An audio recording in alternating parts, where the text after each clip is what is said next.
তো হ্যালো বন্ধুরা, তোমরা সবাই কেমন আছো? আশা করছি তোমরা সবাই ভালো আছো। আজ নিয়ে চলে এসেছি একটা দুর্দান্ত রেসিপি নিয়ে। আর এই রেসিপিটা হলো বর্ধমানের সুবিখ্যাত সীতাভোগের রেসিপি, যেটা তোমাদেরকে খুবই ভালো লাগতে চলেছে। তো চলো এই সীতাভোগটা কিভাবে বানাতে হয় সেটা আমি তোমাদেরকে জানিয়ে দিচ্ছি। সীতাভোগের জন্য সর্বপ্রথমে ছানাটাকেও তো বানিয়ে নিতে হবে, তাই না? তো এখানে আমি একটা বোলে 1 লিটার পরিমাণ দুধ নিয়ে নিয়েছি। এর ছানাটাকে কাচিয়ে নেব। তো এই দুধটাকে আমি ফুটিয়ে নিয়েছিলাম, তারপরে এর মধ্যে ভিনেগার আর জলের মিশ্রণটাকে অল্প অল্প করে দিয়ে ছানাটাকে কেটে নিচ্ছি। তোমরা চাইলে ছানা কাটানো পাউডারও দিতে পারো, না হলে লেবুও দিতে পারো, কোনো সমস্যা নেই। এরপর আমি একটা বড় পাত্র নিয়ে নিয়েছি, এর ওপরে দিয়ে দিয়েছি একটা স্টেনার, তারপরে ছানাটাকে এর ওপরে দিয়ে দিলাম। দেখো জলটাকে আমি বের করে নেব। তো আমি কীরকমভাবে বের করব সেটা তোমাদেরকে দেখিয়ে দিচ্ছি। প্রথমেই অল্প পরিমাণ সাধারণ টেম্পারেচারের জল দিয়ে দিচ্ছি।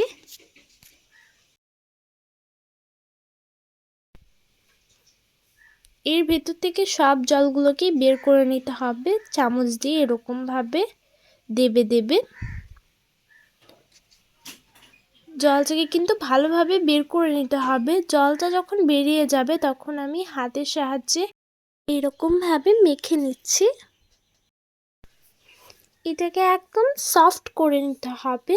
দেখো এরকমভাবে হাতে করে আলতোভাবে দাব দিতে হবে, তাহলেই দেখবে কতটা পরিমাণ সফট হয়ে যাবে। একদম কোনো দানা দানা ভাব থাকবে না, পুরোটাই একদম মিহির হয়ে যাবে। কিছুক্ষণ এরকমভাবে মিহির করে নিতে হবে, এরকমভাবে মিক্স করেই যেতে হবে। এরপর এটাকে আমি দুভাগে ভাগ করে নিচ্ছি। এরপর দেখো বড় ভাগটাকে আমি এরকমভাবে মিক্স করে নিচ্ছি অল্প অল্প করে। এই যে গোবিন্দভোগ চালের গুঁড়িটাকে 3 থেকে 4 চামচ দিয়ে দিলাম, তারপরেই ভালোভাবে মিক্স করে নিচ্ছি। গ্যাস ওভেনে আমি একটা কড়াই চাপিয়ে দিয়েছি, এর মধ্যে দিয়ে দিয়েছি 1 কাপ পরিমাণ চিনি, তারপরে এর মধ্যে দিয়ে দেবো জল। তো একটা শিরা রেডি করে নিতে হবে। এরপরে এর মধ্যে আমি 2টো এলাচ ফাটিয়ে দিয়ে দিলাম, তারপর এটাকে ভালোভাবে মিক্স করে নিচ্ছি যাতে চিনিটা ভালোভাবে মেল্ট হয়ে যায়। এরপর আমি একটা জিনিস রেডি করব, সেটা হলো সে বেঁচে থাকা ছোট্ট যে ছানাটা রেখেছিলাম তার মধ্যে আমি অল্প পরিমাণ সুজি অ্যাড করে দিলাম।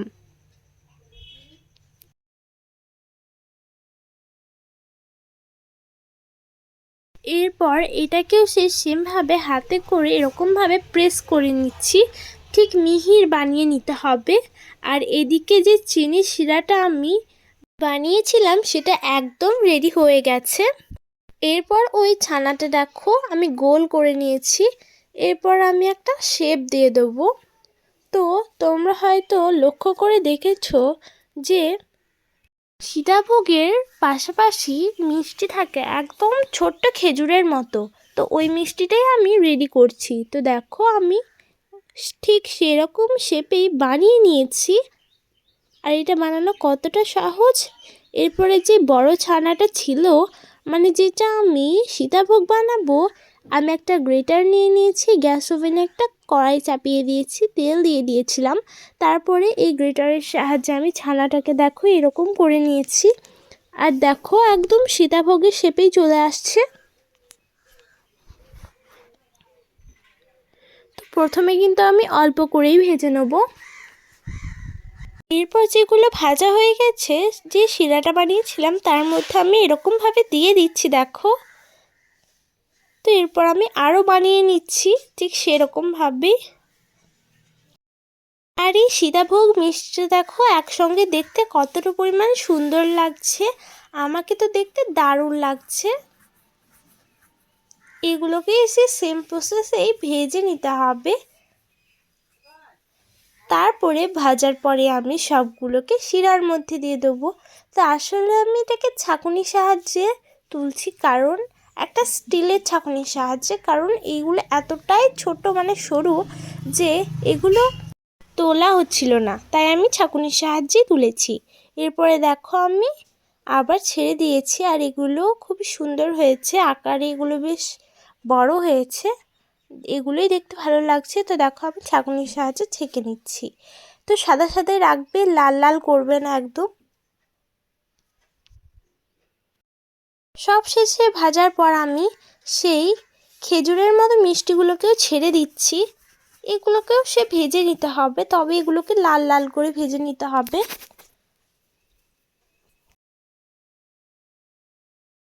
তো দেখো প্রায় এটা লাল লাল হয়ে গেছে।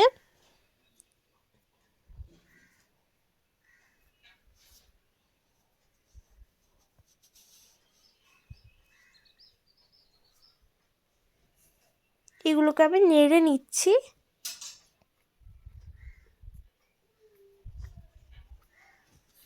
তো দেখো এবার মনে হচ্ছে এটা রেডি হয়ে গেছে। আর এইদিকে দেখো আমার সীতাভোগ মিষ্টিটা একদম রেডি হয়ে গেছে, এটাকে আমি সার্ভ করে নেব। তো দেখো শুধু কতটা সুন্দর হয়েছে, দেখতে কিন্তু দারুণ লাগছে। এগুলো একদম মনে হচ্ছে ভাত, খুবই সুন্দর, দানা দানা ভাবটা কিন্তু খুবই সুন্দর এসেছে। দেখো